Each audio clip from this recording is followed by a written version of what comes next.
right now on Higher Journeys with Alexis Brooks.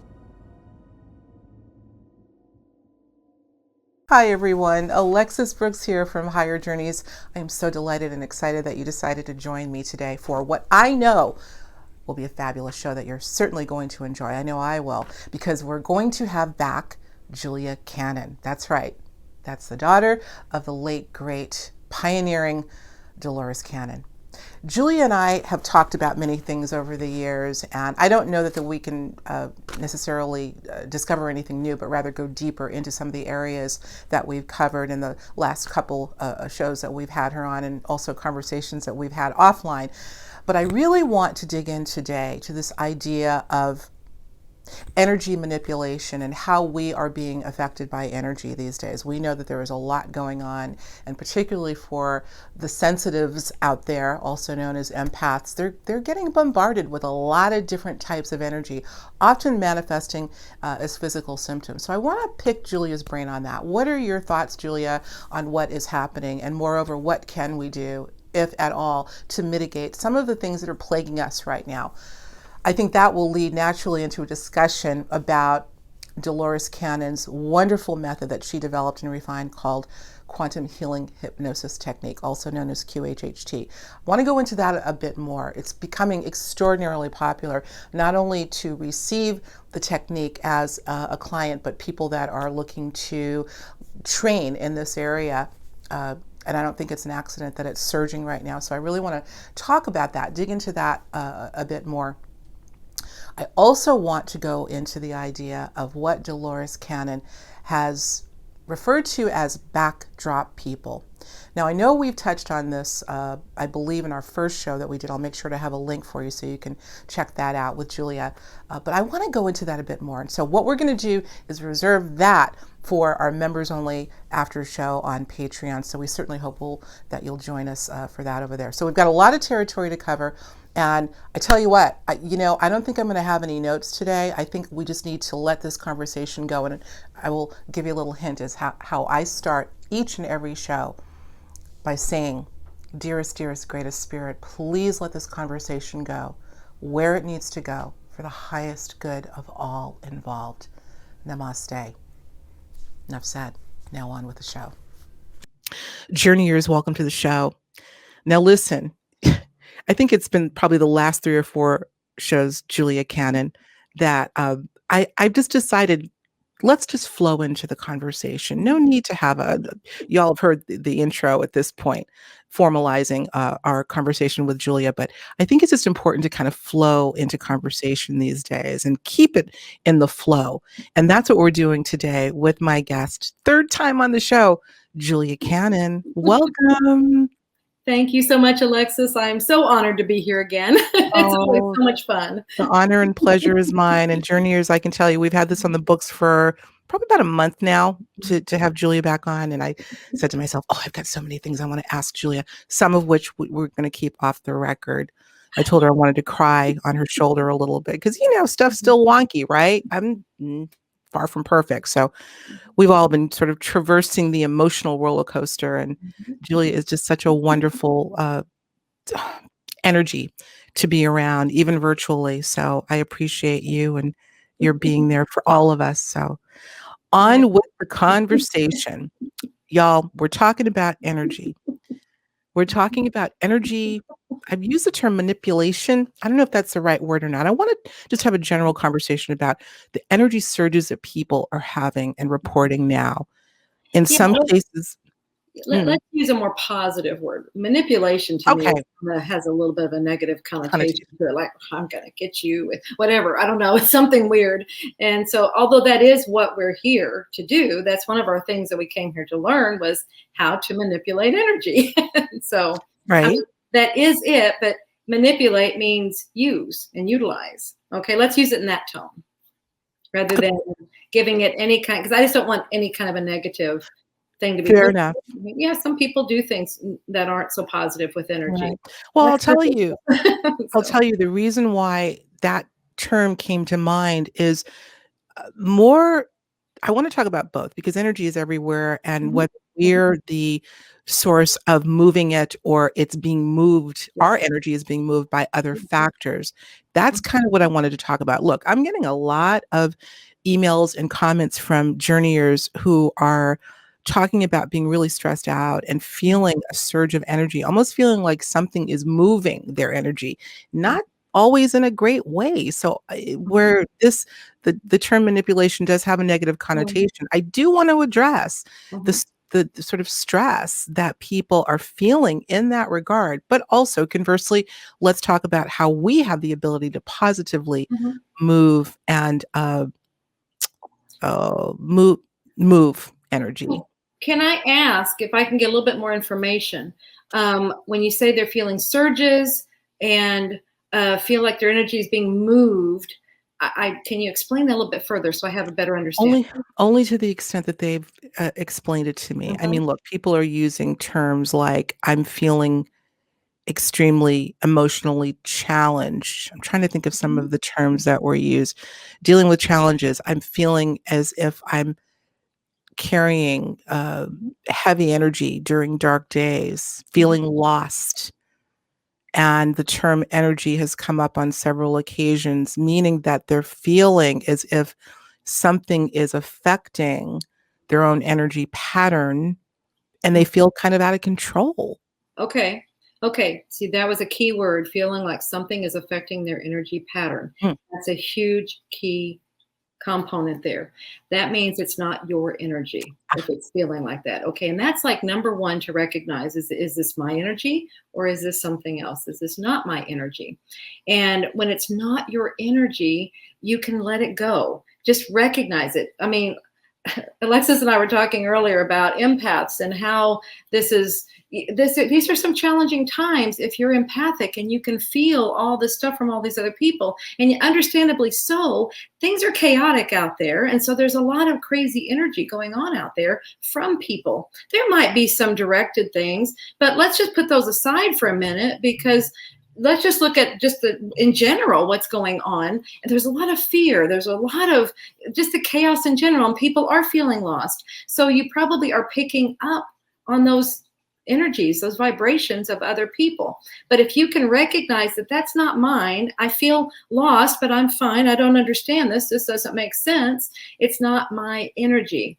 See, then you're making a distinction, and that's huge. Mhm. It's huge to make that distinction between your energy and everything else. Because Absolutely. once you do that, now you can let the other, you have a classification for it, really, if nothing else. And then your next step is just to let it go. And what I would always do, now people have varying ideas on this, but my thing was I would just send it back to the sender. I don't choose to receive that. It's not mine. Send it back. You said something so important, and just today I posted on Facebook that I'd be speaking with Julia, and that we would be talking about the idea of Mhm. energy Mhm. manipulation Right. or movement. Mhm. And the very thing that I brought up, or the question that I posed to my Facebook group, is asking the question if it's yours. And I could not agree more. Mhm. And I said, I promise that I'm going to work on, and maybe Julia and I together can work on not a formula, but a process for meeting out. How do we determine? I'm clear, that particularly for empathic people, that we're picking up and perhaps starting to resonate with a certain emotional pattern that may not be ours. I think that happens all the time. The question is, how do we determine Mhm. whether it's ours or not? And I think it's kind of Yeah. a two-step process. Do you have any advice on that? Yeah, I mean, this is someone told me this early on when I was starting to develop, and I was calling psychics all the time. What's going on? I don't Mm, understand. And they're like, okay, hun, here's metaphysics 101. You got to know this before you go any further. But this is standard. This is what happens. You have to know there's your energy and there's everybody else's energy, and you know what your energy feels like.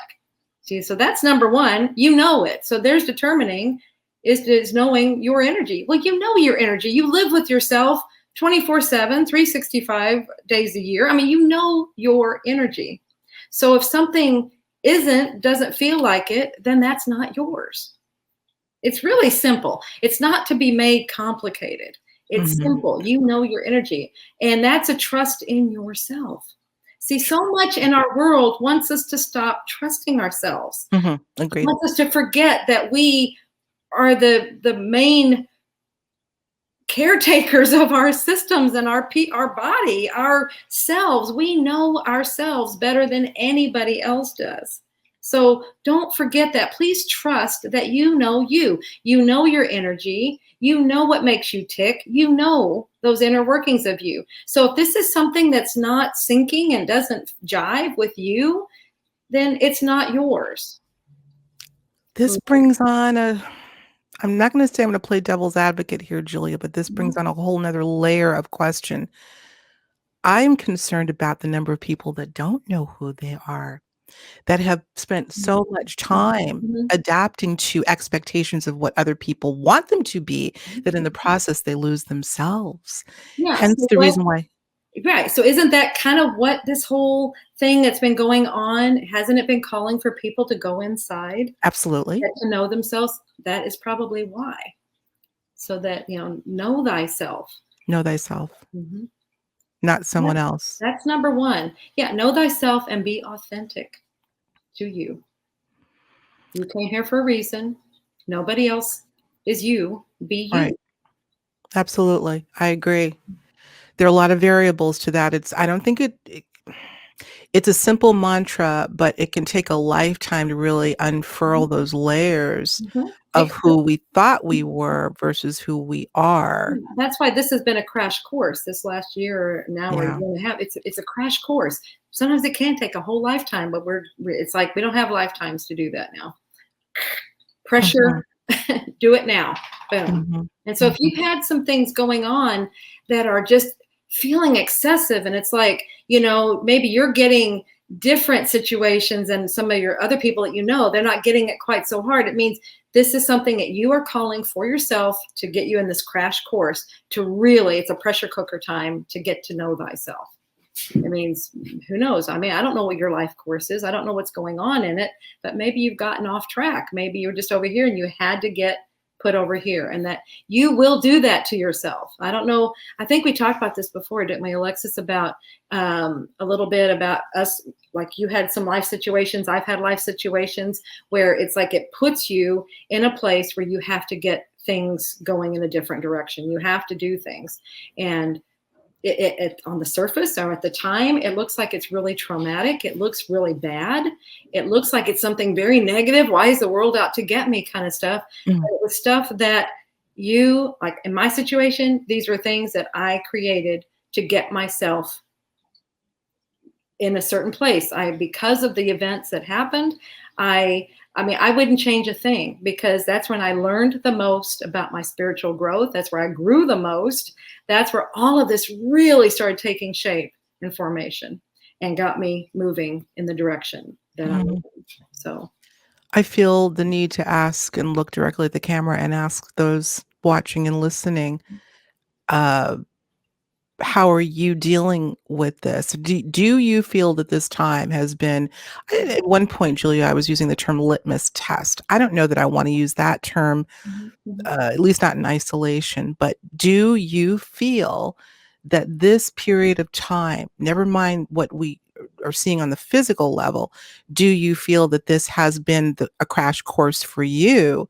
And if mhm. so, have you approached it as such with the intention of passing it with flying colors?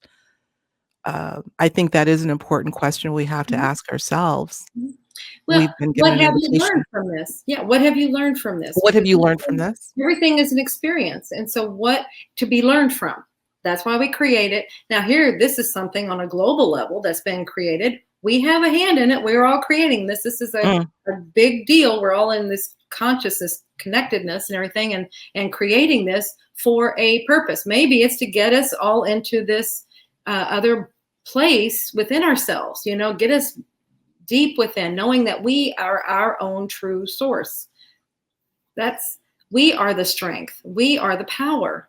It's not all out here. Nothing has power over us if we don't let it, if if we we don't don't let it. do. And yet so many Mhm, people are allowing mhm, it, and I think that's how all of this is continuing to mhm. sort of self-perpetuate. Right. Mhm.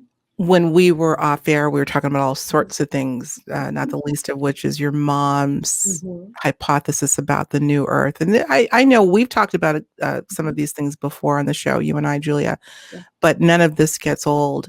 As I watch the days and the weeks and the months unfold, and I go back to your mom's adamancy about this idea of a bifurcation of the planet, a new planet forming. She felt, I think, physically, including the people that would occupy the old Earth and the new Earth. Right.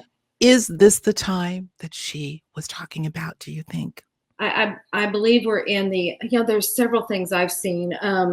There's been another planet created out here, and I've heard many sessions talking about that. And then as people change and move and ascend and whatever we're doing, they're going to that. Then we also have where this planet itself is ascending into 5D. I'm not sure if these are two separate things or they're the similar things, because where everything I keep getting is about this planet ascending and into the 5D. So it could be the same. Now, when it does that, you have a splitting, because you have the 3D view and you have the 5D view. So this is what's really cool about this, is it's not just one thing that's happening. It's not one event that's happening. It's however many people we have on the earth. It's that many billions of experiences and events that are happening to get this to that place. So we're all having our own experience of this ascension and of this movement into this other dimension. Now, where the thing comes for our growth is that we have this 3D playing out over here that we can go join and play in at any time. And that's perfectly fine. That's your choice. Or you can make choices that say, you know what? I don't want to play there anymore. I want to play over here in the 5D. I want to stay over here in the 5D. Well, see, that requires choices. Choices not to get caught up in the emotions and all the drama of 3D, because that's what it is. It's emotions and drama and heightened things, and just to get our attention. It's like a big fun thriller movie or something. Oh, look at here, look at this, because this is whatever. It's a train wreck, let's look at it. Well, but you have to make a conscious choice to shift your viewpoint. I don't want to be over there anymore. I want to do this. Well, see, as soon as you do that, your world is shifting. That is not part of your world anymore. It shifts. It may still be there. You may still be aware of it, but it's not impacting your world. Just try it. You will see. I was amazed when I just kept saying, it's not my world, not my world, not my world. And then pretty soon I started realizing it really isn't in my world. You really noticed the difference after you started saying that with it took a little bit before I really noticed it, because it's so subtle. But it was what I was finding was, because I just, my big example, and it's still going on to this day, my big example was the election, the last, not this one, but the one before. Okay. So we're going back a few years. And because of the traveling that I was doing, I wasn't getting all the stuff that was going on with the politics, with the election. And so I happened to watch something, and it was like the debate, and I didn't know where we were in the process. It happened to be the final debate. And I'm like, these are the two candidates? I thought there'd be more. I mean, these are the two options. That's where it was in the thing. And that's all I saw. I'm like, well, okay, that doesn't make sense. It just seems silly to me. And I just shut it down. And I'm like, not in my world. And it's just like, I'm not part of that. And it was just so funny, because I wasn't being exposed to it. I had that one exposure. And then after that, it never was in my world. And I go to restaurants that have TVs on, and the TV would not have politics. It would have cartoons. It was like, this is so funny. And that's when it caught my attention. It was like, it's like I was not even being allowed to see politics. It was like, I kept saying it's not in my world. So it was literally cut out of my world. Do you hear what she's saying, Journeyers? This is huge. I knew it. I said, let this conversation go where it needs to go for the highest good of all involved. And I mean it.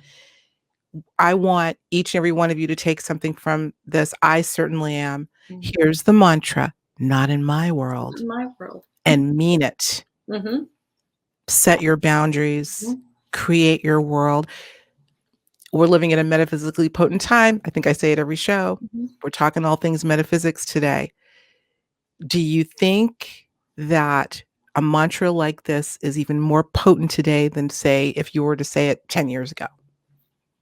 Do you think it's more potent today? Do you think we can achieve the reality creation even easier today, Julia? Oh, absolutely. Every day we are getting more and more powerful. Every day that time gap between speaking and thinking and creating is Mm. getting smaller and smaller and smaller. It's always been there. It's just now we're becoming more conscious of it. So yes, watching your words, watching your thoughts, and something as simple as "not in my world" is huge. To if you, it's just all about, but you see something, it's, or if somebody says, well, what about this, oh my gosh, and you're like, I just think, not in my world. That is not part of my world. I choose to not have that in my world. So I, just by saying that, see, it's making a distinction in my energy. That's not part of my world. I think of people, excuse me, I've heard occasions sporadically of individuals who are able to go undetected while walking down the street. The inference is that they're literally walking in a world that Mhm, everybody else mhm. can't see. Is Absolutely. this what we're ultimately talking about? Yeah. I mean, hey guys out there, I want you to chime in. Have you had times where you felt like they don't see me? They don't see me. It's happening. Yes, they don't see you. Not all the times, but there's times when you really are in another dimension and people can't see you. I almost got hit a few times in a car, and it was like, and I remember thinking, oh my God, it's like they don't see me. And then it dawned on me, oh, they don't see me. That was They the don't see problem. you. But as soon as I said that, then they saw me. See, it was like I was just in another dimension. It's happening to us constantly. Mhm. We're just now becoming more conscious of it. Absolutely. So stay aware and just kind of pay attention to things like that. Absolutely. I mean, you look, I put on my cloak, my cooking device, and I'm meandering around, but you just shifted dimensions. It's wonderful. So what I think you're saying, Julia, is that we can even control, because we're becoming conscious of it, more conscious of it, Mhm, we may be able to control the traversing of the mhm. dimensions more now. Yeah, it's all about, well, it's more like, where do you want to be rather than where do you not want to be. So if you just say not in my world to the things that you don't want in your energy or the dimension you don't want to play in, then you will immediately, and you just go over here to a different dimension. You'll go to another one, higher one. I keep on to say higher. It's, only because 5 is higher than 3, okay, in our mental thinking. Mhm. All right, but let's just say it's a different dimension, if that, for those that don't want to use hierarchy. Hierarchical, right, which Yeah, I tend not to do. yeah. That's why I named my show Higher Journeys. I'm like, where did I get that from? I'm so anti-hierarchical. You know what I mean, you know what I mean. Yeah, we'll just do it like this. Right. Oh my gosh. Mm, You know what else is coming to me? I love when we have these sort of mm, mhm, free flowing conversations, because the things that need to be discussed are the nighttime journey. mhm. Something heavy is going on, I think, always with us traveling, Always, yeah. particularly people that are waking up feeling exhausted. I've heard that. What's going on? Where are we going in the nighttime? Are we traveling Mhm. interdimensionally, extra dimensionally? Again, now more than ever. What comments do you have about the nighttime sojourn? Mm, all of the above. We're you have to remember the soul is infinite and it doesn't get tired. It's the body that gets tired. So it's the one that has to go to sleep. The conscious mind and the body go to sleep and rest and heal and rejuvenate and all the things that they're doing. All the cells are getting all this wonderful energy. The Mhm. soul is doesn't, it's energy, it's just pure energy, so it goes off. I mean, it get bored if it's just sitting there. Oh, okay, what I do now, so it goes off and has journeys, so we have all kinds of things. Some of the things we're doing at night is we're going and we're helping others, maybe in severe situations, helping them cross over. If sometimes if you have mass um, deaths or mass, like, I don't know what to call it, like oh gosh, why is this coming? 9/11. Mm. Okay, as an Mass example. deaths, yeah, mass Mass, casualties. mass casualties, exactly. There needed to be extra souls on board to help these souls, to kind of, that was so immediate, and they needed help, just to know where to go, that kind of thing. So sometimes we do that. Sometimes we're out there just helping individuals, that because we like to do that. Sometimes we're in other realms learning, and sometimes we always go to school.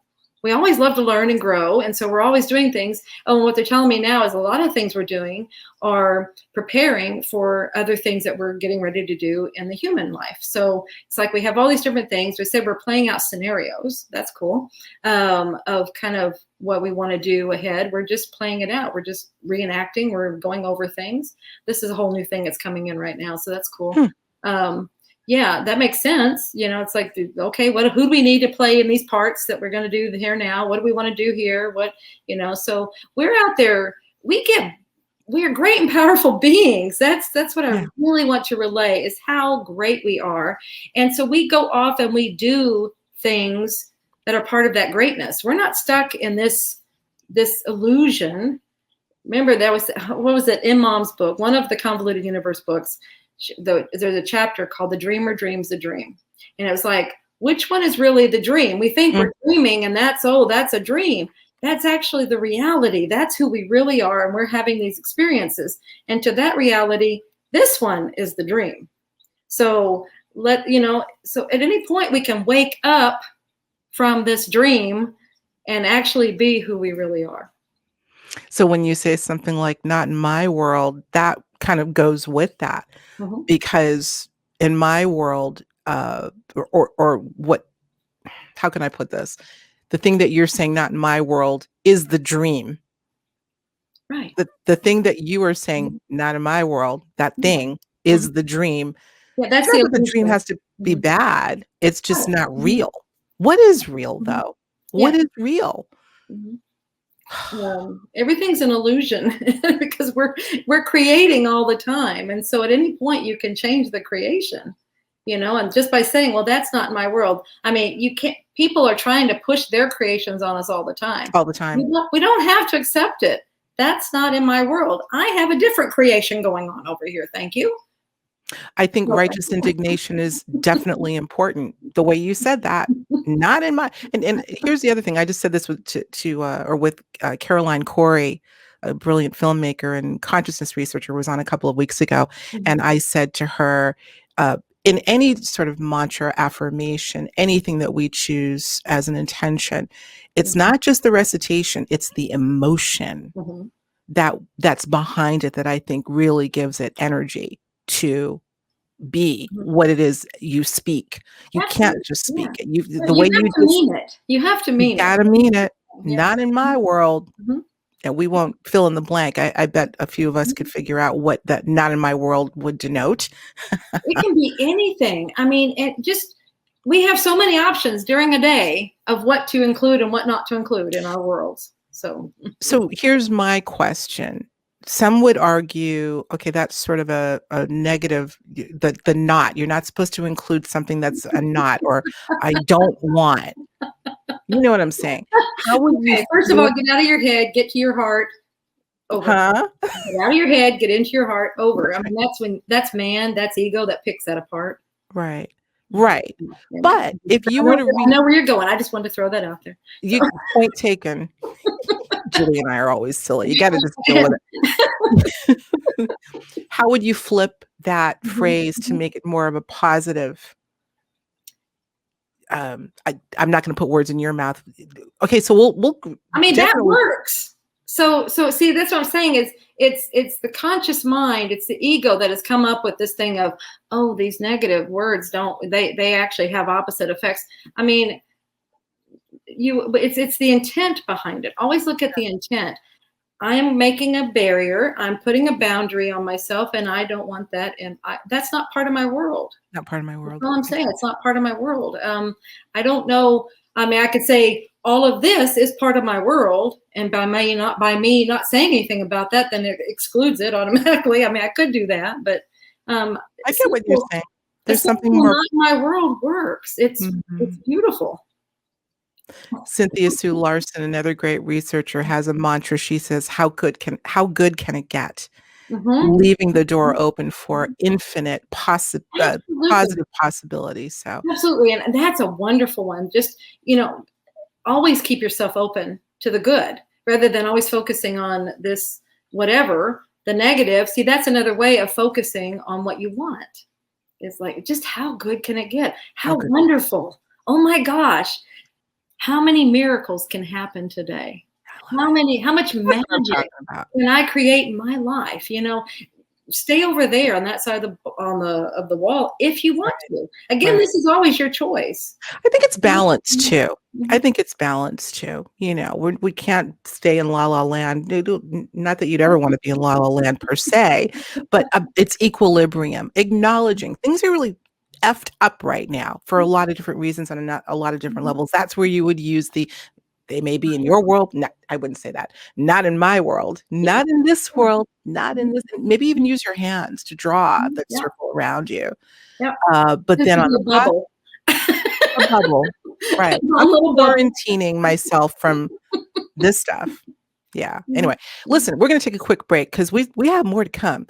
But, on the other side of the break, we're gonna talk a little bit more about the metaphysical, and we're gonna talk about QHHT. You know what that acronym means, don't you? Speaking of which, let's take this break, and we'll be right back. We are living at a time of great challenge and incredible opportunity. A time when taking life into our own hands, charting our own course, and finding our own answers is more accessible than ever before. During this time, you may be asking yourself, what am I called to do?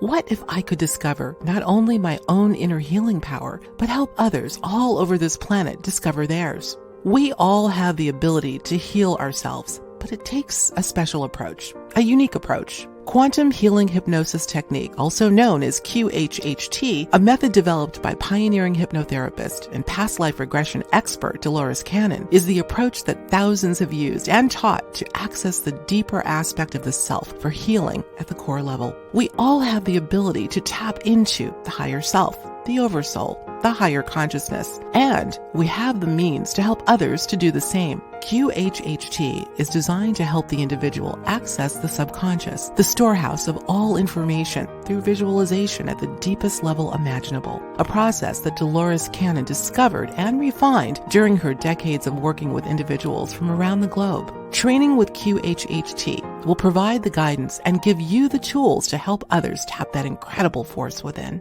Now, you can access this exclusive training online, bringing the tools needed right to you so you can assist others in finding their own answers and achieve total healing. This is powerful and needed now more than ever. Be a part of the pioneering work and legacy of Dolores Cannon by learning QHHT. Start today by clicking on the link in the description of this show to get started. And when you do, don't forget to mention Higher Journeys to get a 10% course discount when you sign up. It's time we all take back control of our lives and chart the course for success at every level. It's time to discover the power of quantum healing hypnosis technique by helping others to help themselves. And by doing this, we are helping to heal the world.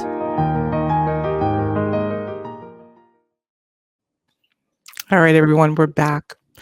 Here's a question that occurred to me during the break. Is saying, not in my world, the first step to self-healing? You're choosing. See, you're choosing what you want. You're choosing. You're not just taking bombardment. You're not just taking everything. You're setting up your boundaries and saying, this, I don't want this. I want this. I am choosing what I have. That is love. That's self-love, which is self-healing. You have to love yourself to, gosh, we've heard these things so many times. In order to love anybody else, you have to love yourself first. In order to have health, you have to be healthy first. Well, and health comes from love, and it comes from establishing your boundaries.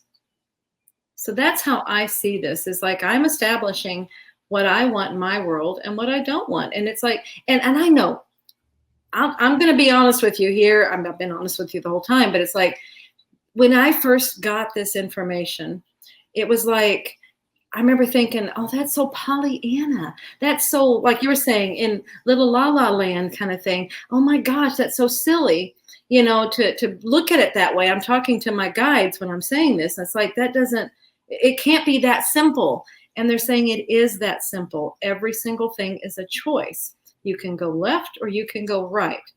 You can choose that to be in your world, or you can choose this to be in your world. So it's all a matter of which direction do you want to go. And it's that simple. And yeah, you may be aware of these things, but they don't have to be impacting your world. And that's the very, very critical question that you ask, is when people say, oh my gosh, all this stuff, it is in my world. It is in my world. It's like, is it really in your day-to-day world? I mean, we may be talking about, like before, it was all the wars and all the things, going on. It's like, is that really in your world? And we look at all this stuff. Yeah, it's bombarded in our world by media, but how much power does it take and effort does it take to turn That's right. off? Well, those are the choices that are clear and in our face. Yeah. So interesting. And I'm, one of them. Now, I always use the excuse, well, I'm a journalist and I got to know what's going on. But I have said, Alexis, now let's just take a step back. And I participate in mainstream media to an extent, but that doesn't mean I have to bombard myself as a consumer of it all the time. But I lost my train of thought. That's happening a lot too. Well, But I think this is because I kept hearing all the time, I have to be aware. I have to be aware. We all have to be aware. do we? Like, exactly. It's Do like, we really? But there's, you're going to be aware. I mean, it's out there. It's all being put in our face. There's being aware of it and allowing it into our world. Okay. And letting it impact. So there's being aware and being emotionally involved. That's right. That's a distinction to make. I can be aware of it, but not get emotionally interactive with it, not let it fire up all my chargers and things like that. That's getting emotionally involved. That means you just got sucked right. That's right. Which is easy to do because we're habitual creatures, the best of us. I mean, look, these are the things, these are the mantras that I kind of I try to live by, but I slip every now and then. You go back to these phrases, Julia, like you may be in the world, but not of it. That kind of has a similar connotation. One that I like is you can be an observer, but that doesn't mean you have to participate. I love the act of observation because in observation, you need to be more in a position of neutrality. So you're aware of what's going on, but you're sort of above. Here we go hierarchically again. Who cares? You're above, kind of just viewing it from a larger purview. Well, And I think that's the goal. I really think that's the goal, is to get to that place where you're able to look at things much more objectively and you don't get so emotionally charged and emotionally involved. I really believe that's the goal. I think you're right. I think you're right. Let's talk about the healing because we're having a great conversation. There's nothing Pollyannish about this, folks. It's powerful, it's simple, and yet, because we're habitual creatures, let's give ourselves permission to say it's going to take a little while to unravel. If you're ready to take on the challenge, let's get about the business of unraveling so we can get back to the simplicity and the power of who we are. Let's talk about healing vis-a-vis QHHT. How's that for a segue? Because I think I want to dig into this a little bit. We're going to spend the remainder of our time on this. Then, by the way, we are going to the after show. Just so you know, the members only after show. And you know what we're going to be talking about? Tell us, Julia, what are we going to be talking about? Oh, let's see. Something about backdrop people. Backdrop. You know what that's all about, right? Well, we're still trying to figure out what it's all about, but this is something that Dolores and Julia have talked about and something I've been intrigued with. So stay tuned for that. Now, backdrop people, we'll plug it one more time before we head on over there. For the moment, we're going to talk about QHHT. So here's what I'm noticing. Quantum healing hypnosis technique. I'm going to assume that most of y'all watching are already familiar with it. Maybe Julia, for those that aren't, can give a little bit of an overview. But the bottom line is this is an innovative, powerful technique that your mother, bless her heart, had an epiphany about over years, discovered it with the help of her guides, refined it, and it has stood the test of time. And I have vowed to get more involved. I'm so happy to be partnering with Julia, along with a great team, to get the word out about QHHT. And as a result, I'm seeing a lot of people getting involved. First of all, let's start at the beginning. Give us just a brief overview of what it is, and then I want to get into. It is hot right now. People are wanting to be healers. Yeah. And I'm sure some of you out there right now want to. Mm-hmm. Tell us what it is and why you think people are so into it right now. I don't know. There's somebody. Whew, talk about the love and speaking. I'm picking up on somebody. Okay. Okay. So anyway, but that's fine. Okay. So my mother developed this technique, and this came over a long period of time. So it was very subtle and everything. She was guided to do this. But what it is, the beauty of QHHT, it shows you how to connect with your higher self to get all of your own answers for yourself. There's no need to go to outside sources. That's always giving our power away when we do that. This is showing us how to take our power back and how we have all of that power. We are the ones with the direct connection to our own higher self. So in that process, we have, like that ad said, it was gorgeous because it's like we have our own connection to the storehouse of knowledge for ourselves. It's wonderful. Now that in itself is healing, because answers bring healing. That I know there's more to this to explain how our physical bodies being ill might be fixed by having answers to questions, but that's what happens. When you receive answers and you understand where things are coming from and why they're happening in this life now, it brings perspective, it brings healing to everything that's going on in your life. How cool is that? And like you said, and if you're drawn to that, I mean, that's what we're doing when we help people. Now, so this is helping the world one person at a time to heal. And then it heals the world. That is what I've always seen for this. This is how we as a collective heal the world. We as a collective heal the world, and it's needed now more than ever. Absolutely. So that's why people are drawn to it. I'm sorry I keep cutting you off. No, you're the guest. Well, I feel like that's, like you said, so many people it is hot. People are wanting it to do that. It's because we're remembering parts about ourselves. We've been healers. We've had healing abilities throughout eons of time. But in those times, we might have gotten killed for it. We might have gotten, there were some ramifications, not so great ones. And so we still have that desire to help, but we're not sure what it looks like. And that's where this is resonating to some people. I've got the truth bumps all over my body, right? This is resonating to so many people because they're remembering that part of themselves that wants to do that. It's that, that's why we're here on planet Earth, really, is to help each other. This is a beautiful way to help each other. It really is. Mm-hmm. You go to the QHHT website, of which we will, of course, have a link below in the description. And I love the way you have testimonials that pop up like little word balloons of people talking about their experience. And it's constant. I mean, it's just a constant flow of individuals. It's powerful. God bless your mother and you for goodness sakes, for what you are carrying on. I don't think you have any idea the impact that you're having in carrying your mother's legacy forward. Probably not. Just like my mother didn't have any idea of the impact that she had. And that's what's so cool about it, is because I can look at what happened from what she did, and I can just make an assumption, okay, that this is still, working and everything, that it's going out there. But when you're in it, because I see where she was at, she was just doing her thing. She was curious and she found this and she started sharing it. And then she was guided to start teaching it. And that's where the QHHT course came from, start teaching this to people, because they said, there's too many people in the world that need sessions. You can't do them all. So you have to teach people.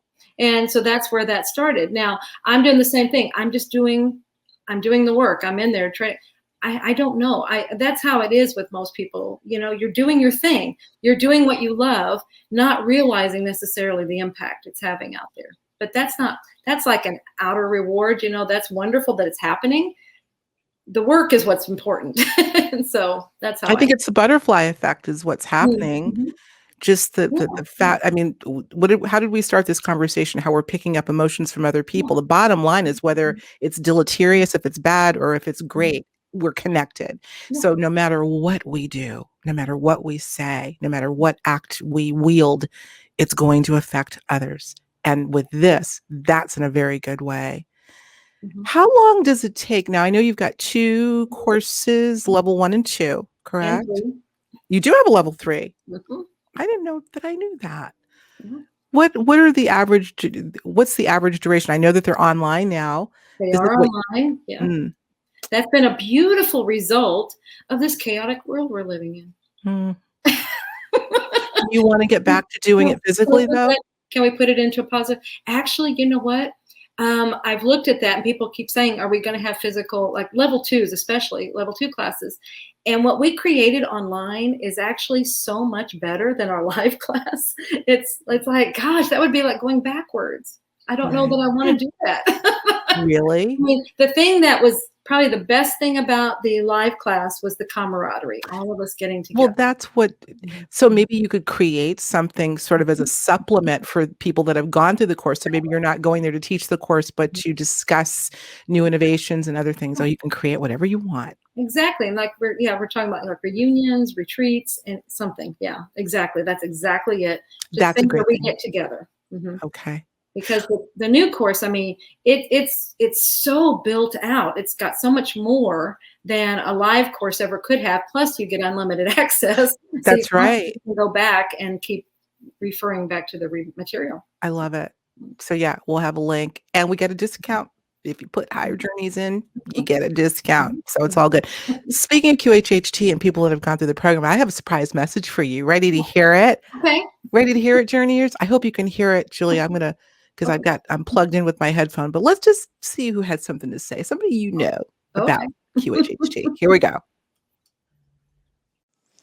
Hello, Alexis and Julia. This is Kathleen Marden, and I'm here to say that QHHT hypnosis training is wonderful. I had training and I'm now a level 2 practitioner. I trained with Julia and also through videos of her mother, her now deceased late mother, and it was fantastic. I would recommend it to anyone. I use it in my practice, but I work exclusively with experiencers of contact, and it is the kindest, most gentle method of hypnosis in working with experiencers. So keep up the good work. Take care. Oh, so sweet. She is such a sweetheart. I love Kathleen. Mhm. And the timing is perfect because guess who's going to be on the show next week to be talking about Betty and Barney Hill's 60th Mhm.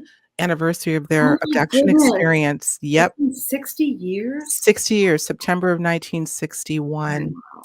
Wow. So Kathleen Marden, also well known for her great work she's doing with MUFON.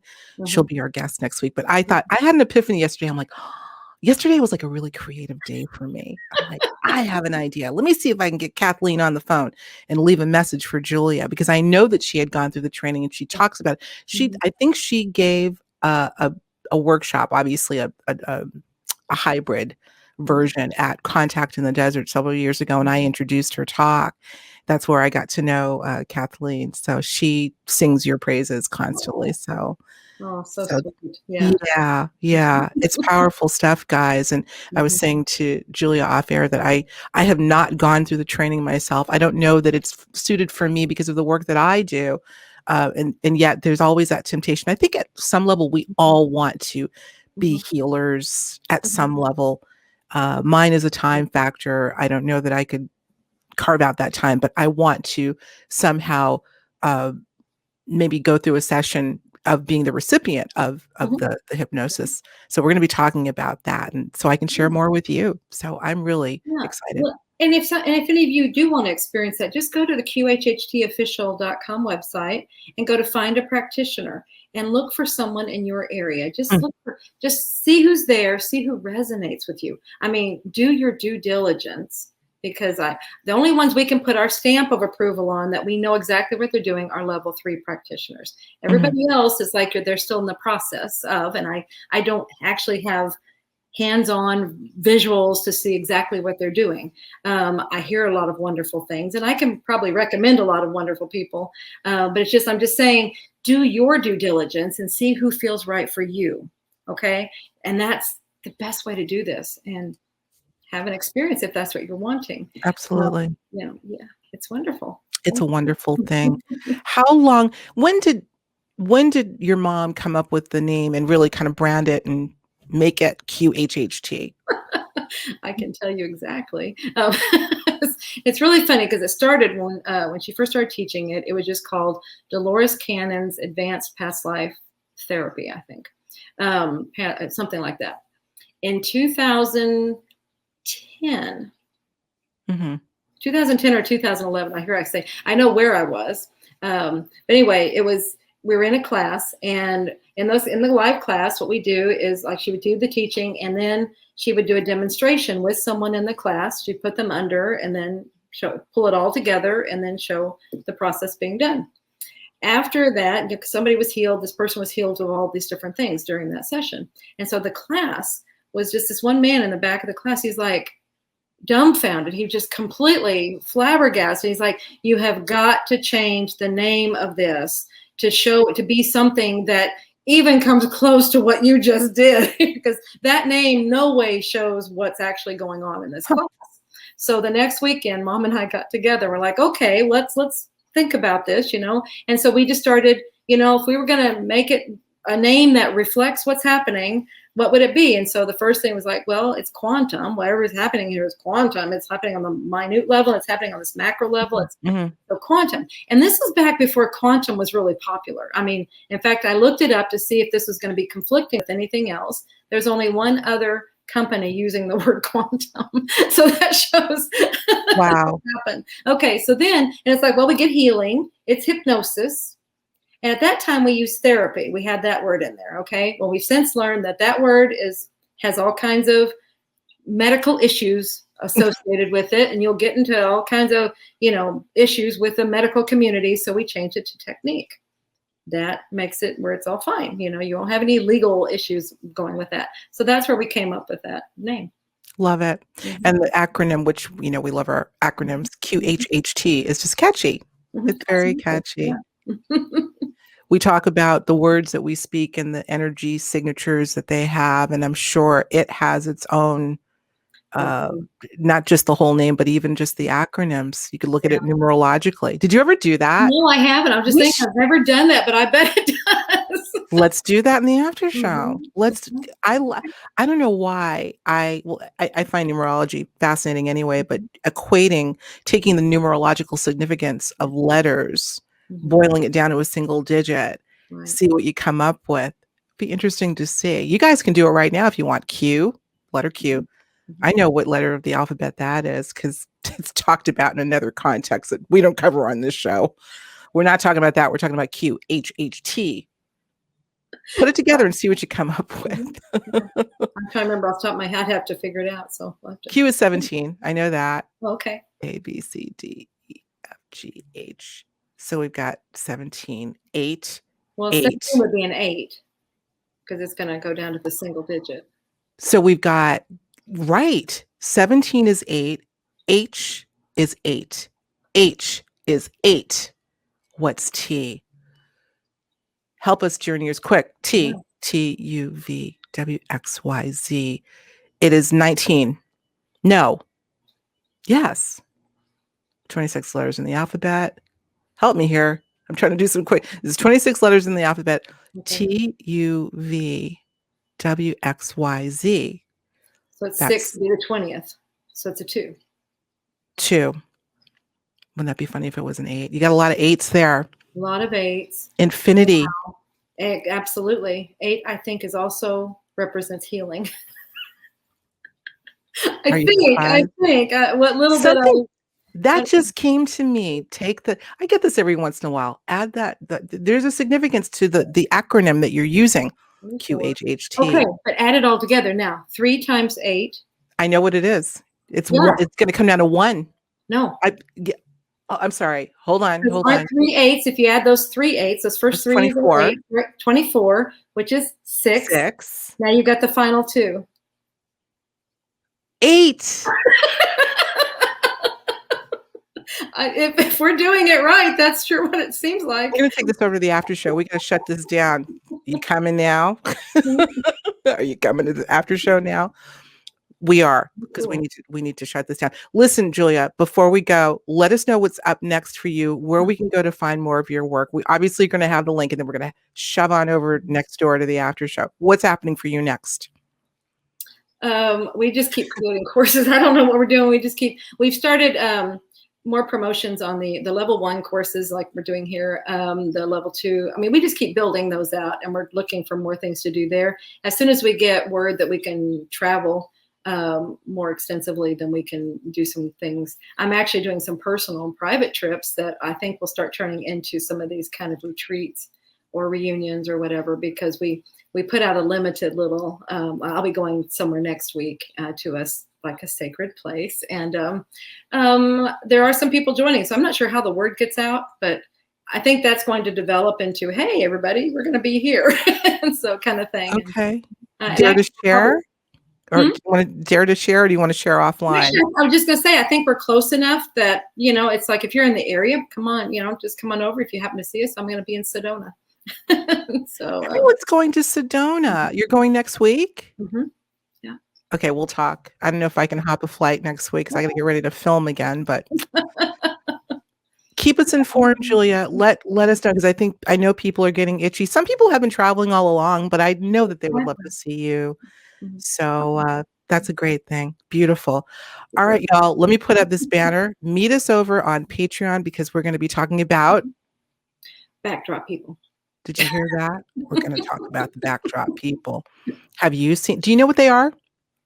You know what they are. Let me see if I can sum it up. I'm talking to the audience. Backdrop people, for those of you that don't know, is probably one of the most enigmatic things that Julia's mom, Dolores, researched, was told about, discovered, explored. This idea that there may be individuals walking amongst us that may not be who we think they are. Think extras in a play. They don't really say much. They're just kind of there filling up space. But I don't know if that's the end of the story. So I figured we just go and kind of dive a little deeper into that idea in our Patreon after show. So off we go to see if the backdrop people are around. I have a couple of interesting questions for you in that regard. So in any case, I'll take the banner down. Julia, as always, this is number 3 for you, I think, on our show. Number 3, lucky 3. We got to get to 8. That's the number. Yes, we must. As always, I love you. You know that. Thank you so much. And so happy to hear that your life is beautiful and continues to be in the midst of all of this wonkiness. And I can tell by the smile as soon as we sign out, I'm like, she's doing good, because you got that great smile going. So happy to hear that. Thank you so much. And thank you, Journeyers, as always. We hope to see you over on Patreon. If not, we'll see you for the next episode with Kathleen Martin right here. Give Kathleen a big hug for me. I will. Thank you, Kathleen. That was great. Thank you. All right. We'll talk to you soon. Bye.